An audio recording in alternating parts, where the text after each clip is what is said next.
Aunt Kate had revived some, but her glance was still bewildered as it wandered about the room, crowded now with the wearily waiting women, many with babies sleeping across their knees. Gradually, the old woman's eyes fixed themselves on a large map of the world that Mrs. Hull had got by sending 50 cents to somebody on the radio, and then hung from the nail that had used to hold a fat roll of bologna. One could, by leaning across the empty meat counter, make out even the fine print on the map and find where each man had gone. Aunt Kate, after several glances at it, got up and with a timid and uncertain air went to look into the map's face. Her glance was confused and searching, as if she measured the face of some silent, suspicious-seeming stranger.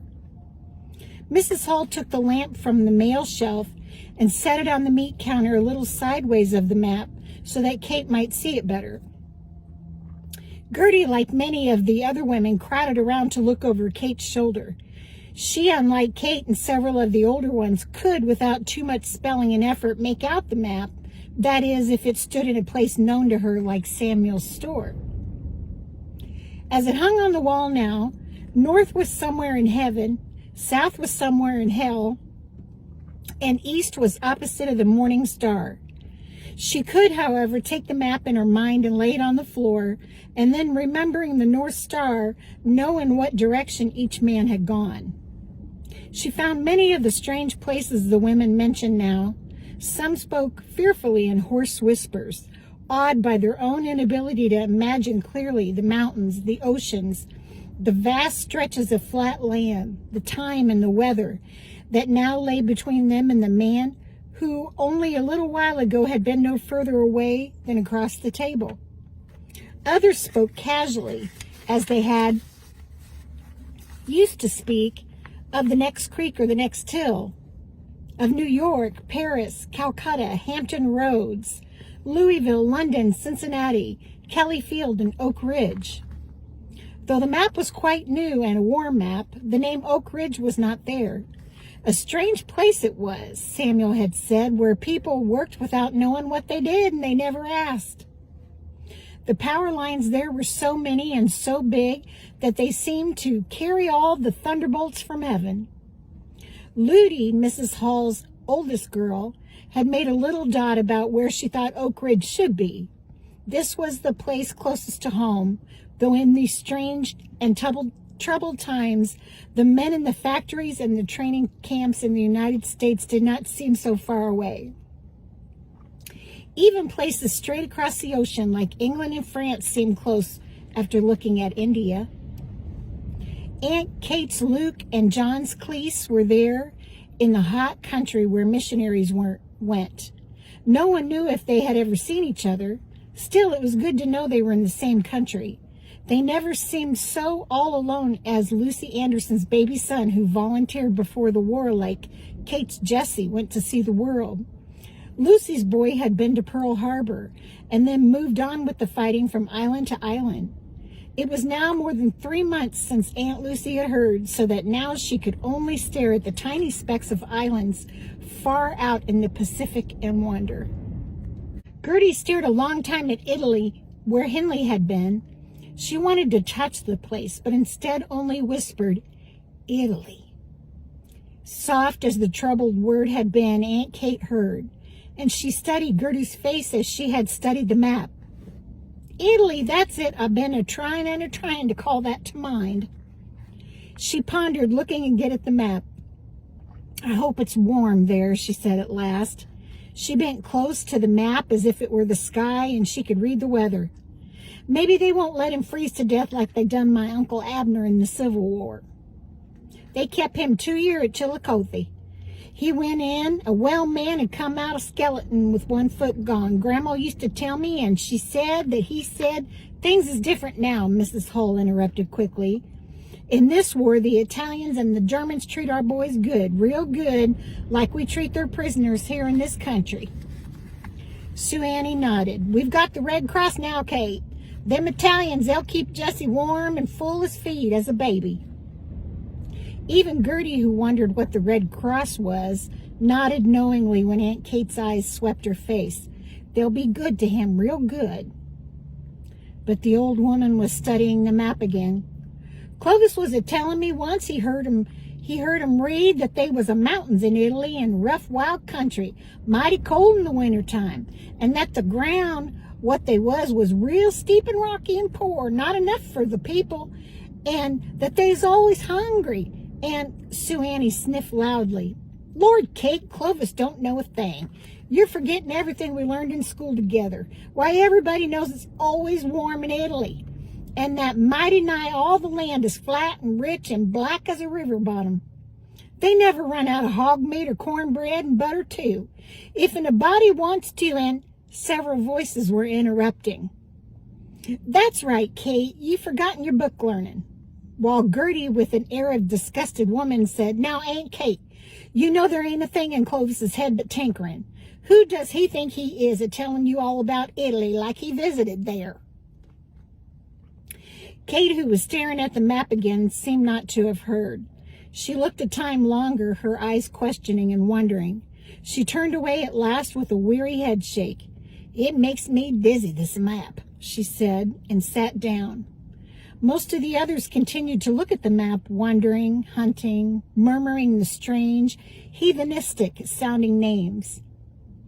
Gertie, taller than the rest, looked over their heads. Her troubled wonderings on Clovis were sharper now. Her ears, like the other ears, were constantly straining away from the consciousness of things around her to the road, though her reason told her that the male mule's shoes would, in their coming, make too little sound for her to hear above the murmur of the talk in the store. Suddenly, however, she turned quickly away and slipped through the door and hurried to the top step at the end of the porch. She held her breath and leaned forward, listening. Disappointed, she was just turning away when she caught the faint sound she had thought she'd heard indoors, the click of a mule's shoe in the road, and she clung to a porch post. Maybe soon, real soon, she could look at the map and find a spot for Clovis.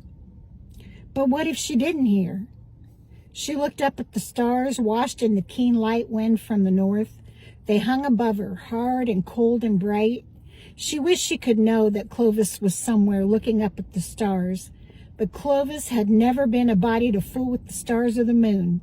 Henley had never seemed so far away, for she could pick out a star and think maybe he was looking at it too. She heard the mule's shoes again. Soon they sounded more loudly and more often on the gravel.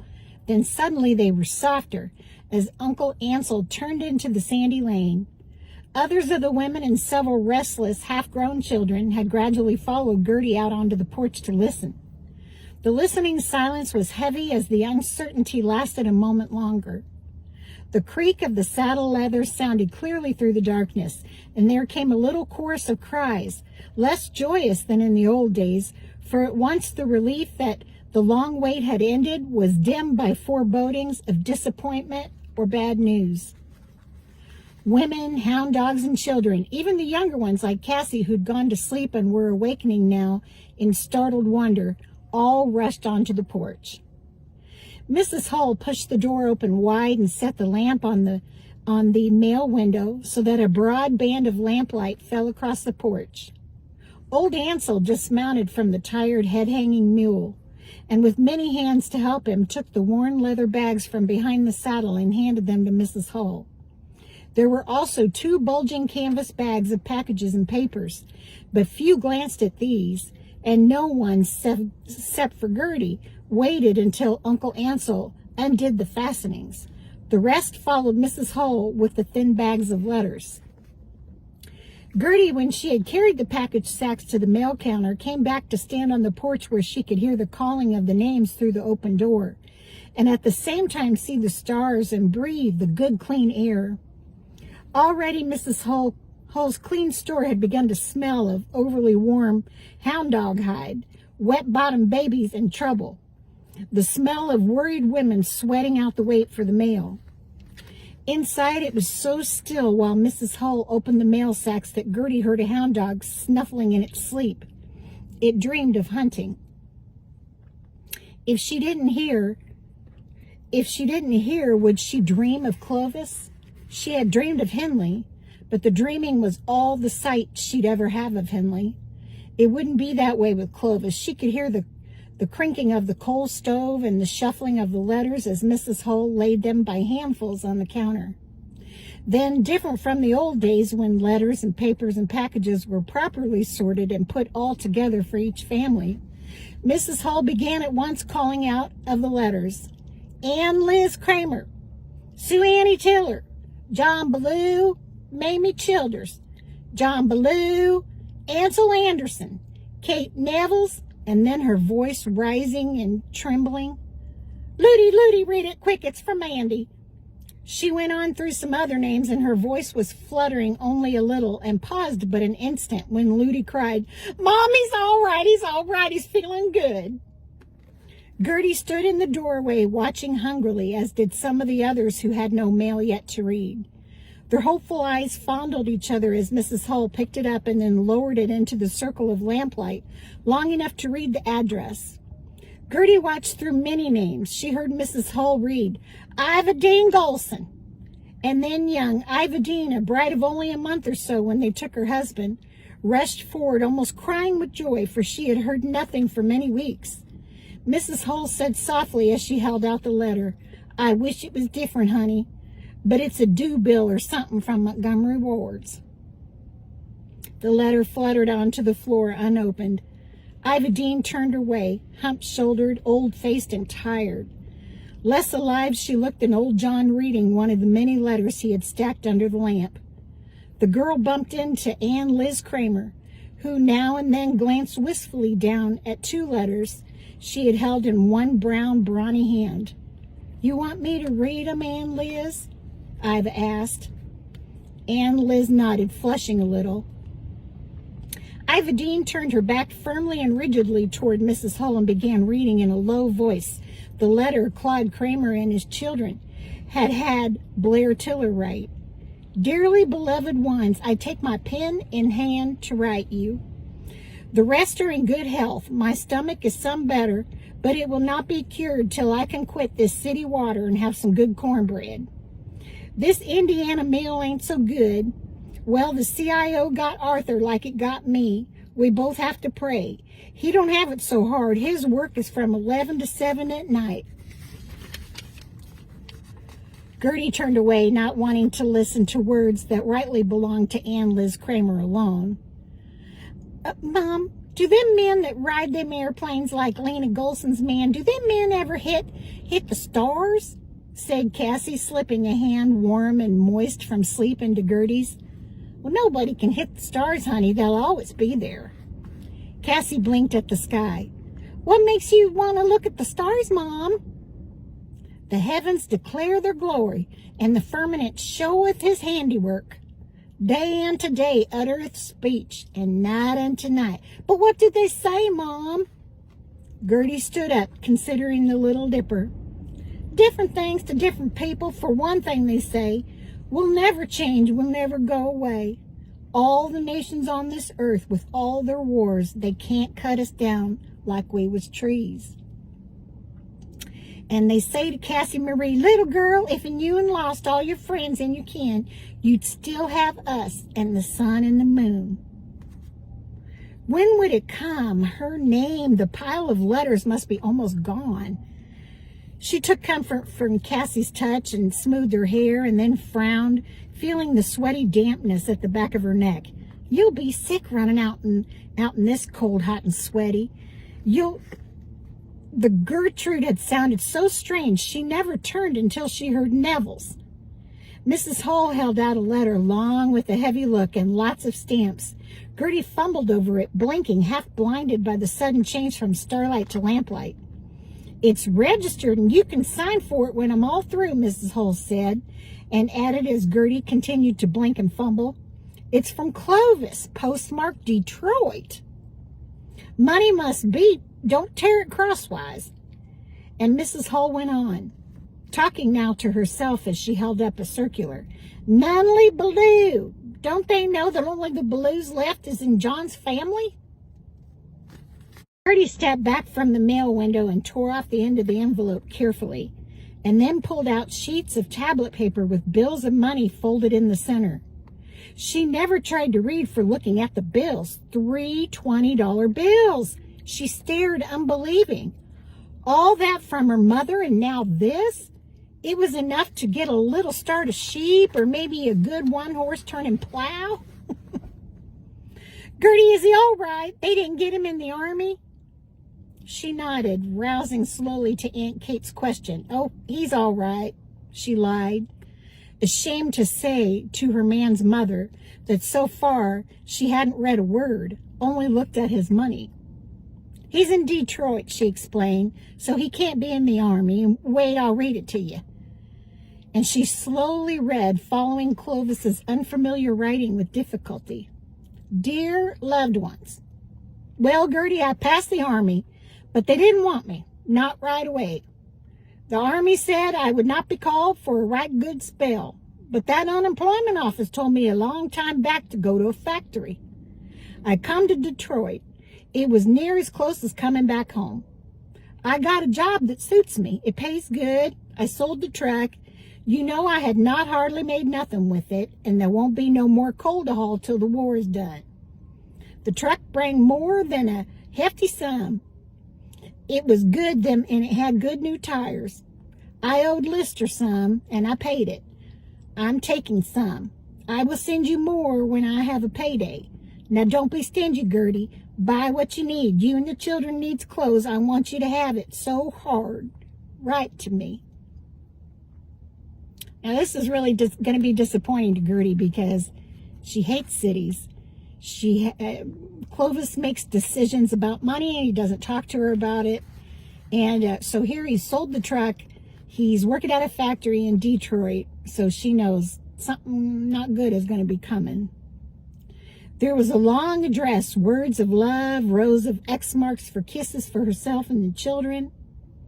These she didn't read out loud, and anyway, Aunt Kate was pulling her sleeve, asking like a troubled child, Gert, why don't you leave us in the folder for him here? Detroit's so far away, might not be as bad as against the waters. He'll like it there. All that machinery just suits him for a while. It'll be over one of these days, and he'll come back and get him another truck. And if you follow him, he might never come back. Gertie patted the old woman's shoulder. Law, Aunt Kate, you know I ain't never going to go up there. I'll just save about everything he sends so and I can buy him another truck when he gets back. And I'll have Clyde get him a letter off in the next mail to let him know that we found Jessie. Sue Ann held up a godly beflowered apron and cried, Looky, looky, they ain't forgot their old grandmammy. She saw Gertie's letter. Clovis has took off for one of them factories, I bet, like he's been a-wanting to.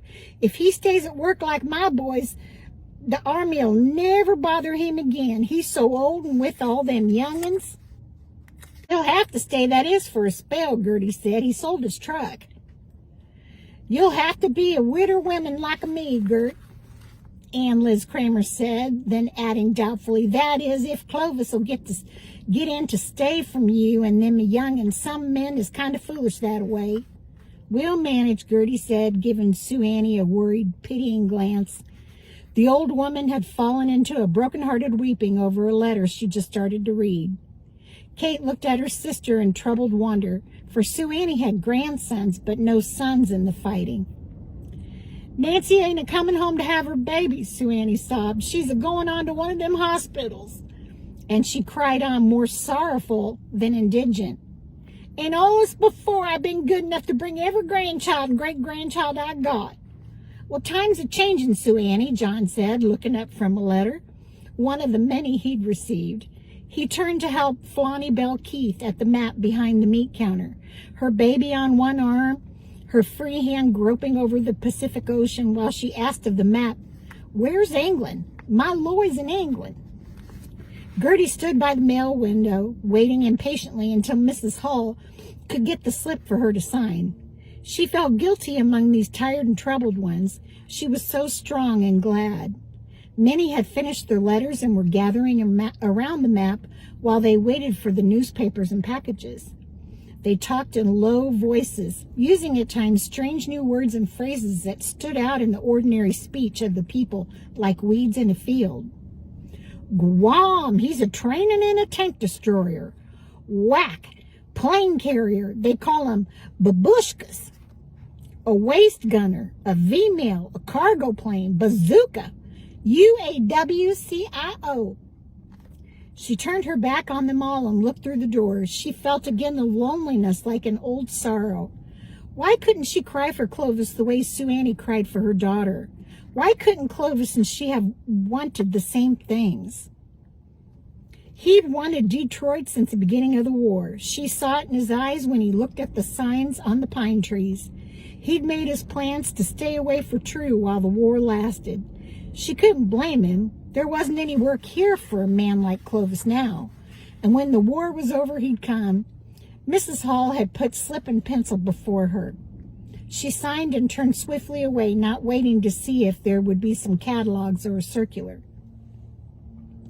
She heard as she turned away the whisper of limp bills falling into the split basket, and Mrs. Hall, shoving a package toward Ann Liz Kramer, said, "Take it. If you don't, I can't ask you to help us again, and I'll need it. You're about the onlyest one not tied down with the baby." And then her voice worried and wistful.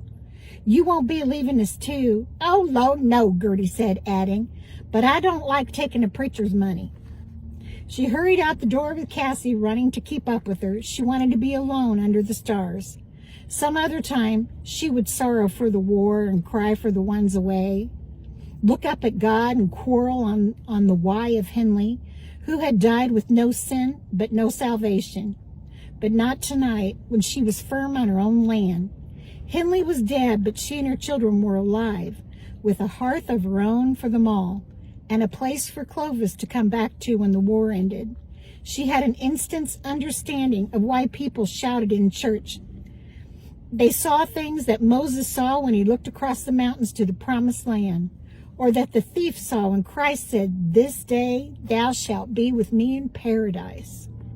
Christ, it was Christ in the block of wood after all. Soon he would rise up out of his long hiding into the firelight, the laughing Christ with hair long and black like Callie Lou's, but not so curly.